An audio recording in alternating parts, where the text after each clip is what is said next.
Ladies and gentlemen, the update for October is here! But it's not really an update, it's just Magik and Namor's uniforms with a 3-hour maintenance, but a bunch of other good stuff is actually coming along the way as well. So let's get into exactly what it is, and hey, and what's up, and welcome back to the channel. So this is the faction war. It's a little bit of an explanation here. However, the first thing you're going to notice is that it's X-Men versus Inhumans. Now, we've had a few different faction battles in the past. We've had Civil War, which, you know, Tony versus Captain America, Iron Man versus Tony. We've also had, like, Thunderbolts versus something else. We've had Punisher versus Daredevil. Anyways, the point I'm trying to make is they've done quite a few of these, but for one, if you read the comics at all, and I'm sure that they must have read the comics a little bit to know the Phoenix 5 costume ideas and to get ideas for skills and stuff like that, they would have realized that that entire event is Avengers versus X-Men. It's the Avengers that the X-Men take on. Well, it's not all of the X-Men, but it's the Phoenix 5.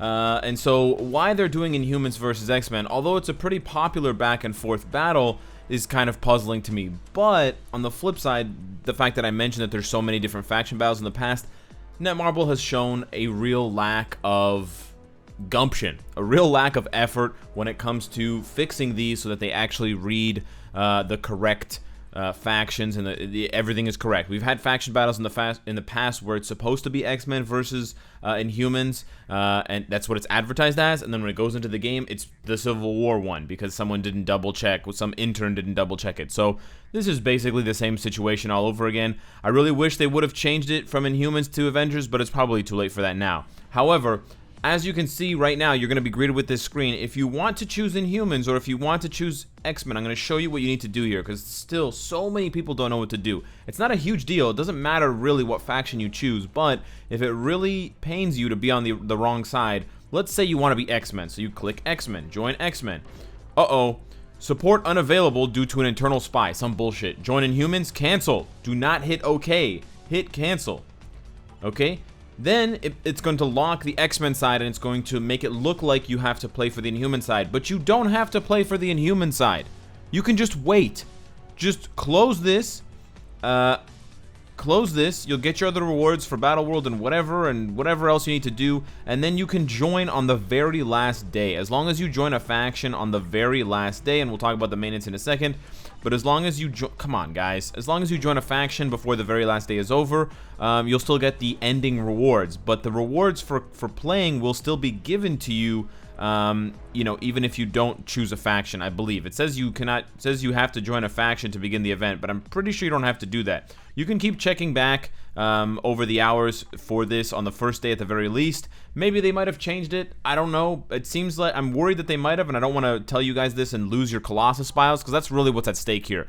You get between 120 and 150 Colossus files, if my memory serves me correctly. I didn't look it up before the video, but you'll get those Colossus files just by playing in other game modes and doing other things like timeline battle, doing things like, you know, story missions, daily missions, stuff like that. Those will all give you points. So that's the faction battle. It's not necessarily correct thematically from the comics point of view, but it's a nice sort of reward. Just for the sake of, you know, showing you guys what the rewards are, I am going to choose Inhumans now, but that tip is still available for you. You can just wait until the X-Men side is unlocked, and then you can choose it. But I'm going to choose Inhuman side just to show you guys what it looks like with this page right here, what this looks like. And basically, this is what I'm talking about. You have to, well, the contribution thing and the MVP, you're not going to get that. But this right here is what you're going to look for. It doesn't really matter. You don't have to pay attention to this. Just play the game, and you'll get all your rewards. And then it doesn't show the final rewards. Where are the final rewards? Ah, here we go. Reward list. So yeah, just by playing the game, just by participating enough times, you will get 10, 20, 30, 40, 50, 60, 70, 80, 90 bios. And then if you lose, you'll get another 40, so you get 130. And then if you win, you'll get 60. So you get 150. So it's 130 or 150. I was off by 10. But yeah, it's very, very similar. And they also get a 5-star ISO 8. They haven't updated these rewards in years. It's really not that bad. And it doesn't really matter if you win or lose. It's a difference of 20 bios. But you can use them on Colossus to, you know, get his uniform built up, or finish off getting him to 5 stars or 6 stars for the Epic Quest, or Tier 2 for unlocking Strife. The second thing I want to talk to you guys about is uniform blowout sale. So they've introduced now a uniform blowout sale that you can participate in temporarily. And so, not participate in temporarily, they're on sale temporarily. And so basically, if you go to unowned, they're all going to be on sale for the next week. However, keep this in mind, there's going to be another uniform sale at the end of November. So in approximately 2 months. That's for Black Friday. That's probably going to be, that might be the next uniform sale, like from now until then. That might be the only uniform sale from now until then. I'm not exactly sure. They usually hold a uniform sale about once a month, so we might see one at the end of October or early November, but I cannot guarantee it. I can only guarantee from past knowledge and experience that there is one at the end of November for Black Friday. Additionally, the one at the end of November for Black Friday is a 50% off discount, not a 40% off discount. So rather than this being 750 crystals, it'll be, I believe, 675 crystals. Let me just double check this really quickly. Why is this so big? Yeah, it'll be 625 crystals, excuse me. So you'll save an additional 125 crystals per uniform that you want to purchase. That is 750 crystals worth, and then if it's a 1050 crystals worth, you will save even more. Dude, this is the most gigantic calculator of all time.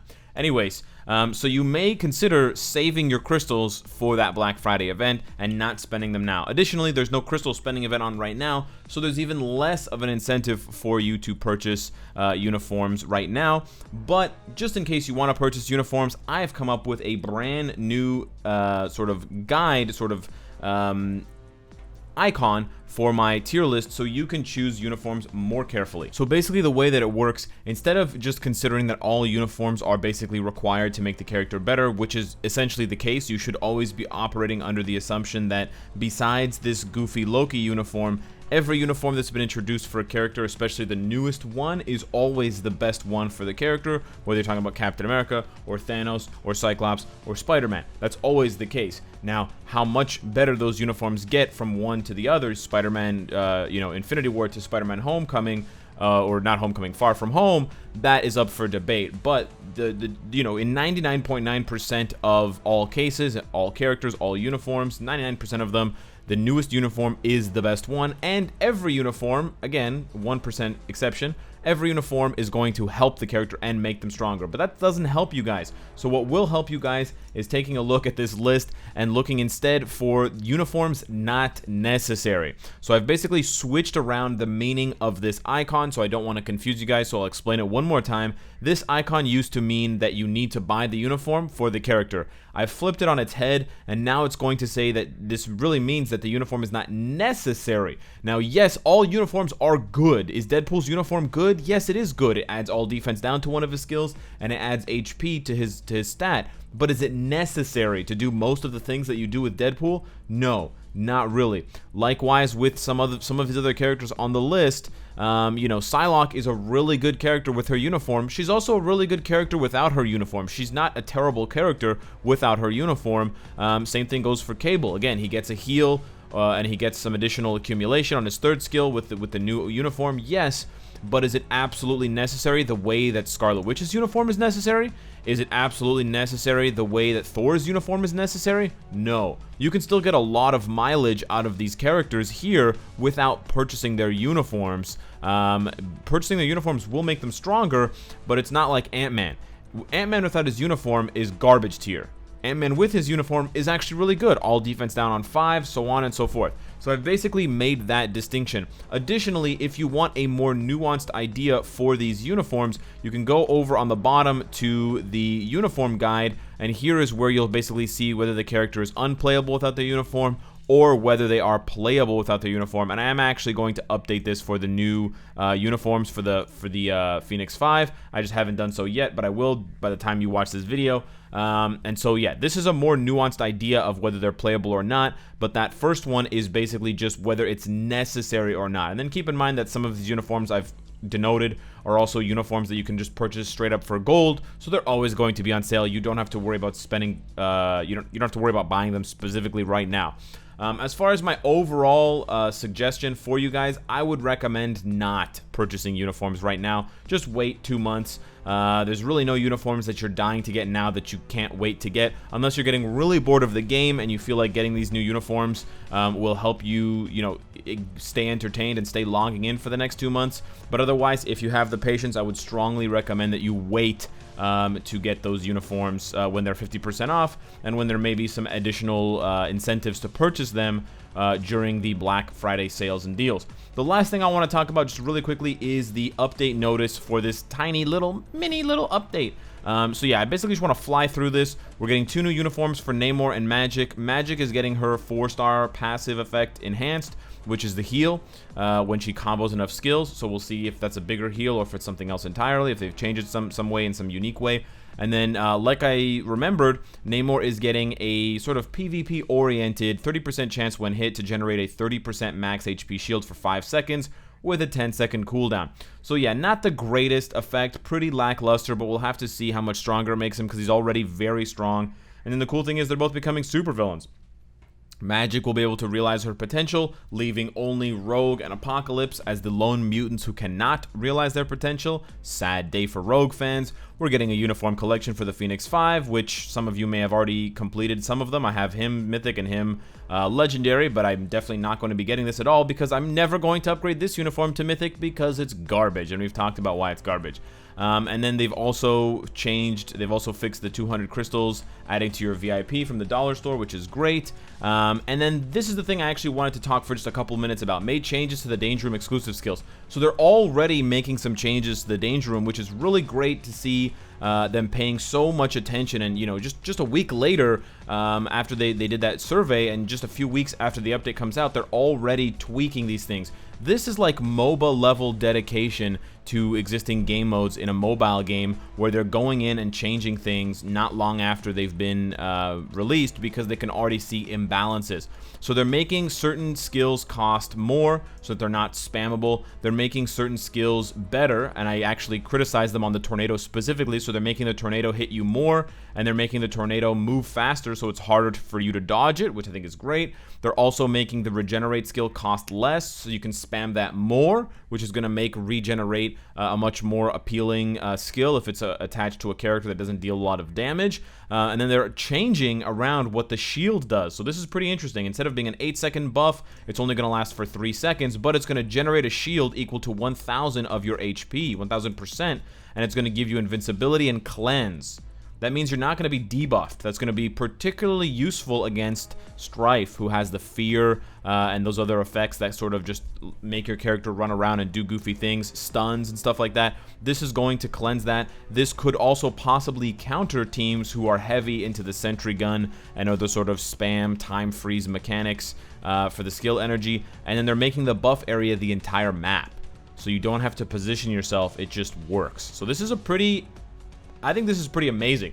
The more amazing thing that I see from this is the following. Just imagine, and I want to make a separate video about this, but just imagine that Netmarble had this kind of dedication to game modes 2 years ago when Alliance Conquest was introduced. And a month after Alliance Conquest was introduced, they were like, "Oh guys, we're gonna make some changes to Conquest because it's obviously a shit game mode." What if they had done this after Alliance Tournament was introduced, and they started making changes to the game mode where the biggest whales exist?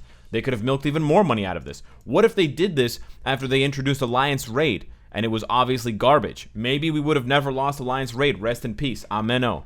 So many game modes that just came out, and then they just left them. They left them to die for years. Literally years. What if they did this for Timeline? What if they did this for this? What if they did this for that? Your Honor, I rest my case for now. Anyways, I'm pretty excited to see what's up with Namor and Magik. I won't be live streaming it, but I will be making videos on it ASAP to give you guys that sweet, sweet content. So hopefully you are excited for that. Thanks for watching the content. Subscribe if you want to continue to support me. And of course, if you like what you see, I hope to see you again tomorrow. Take care.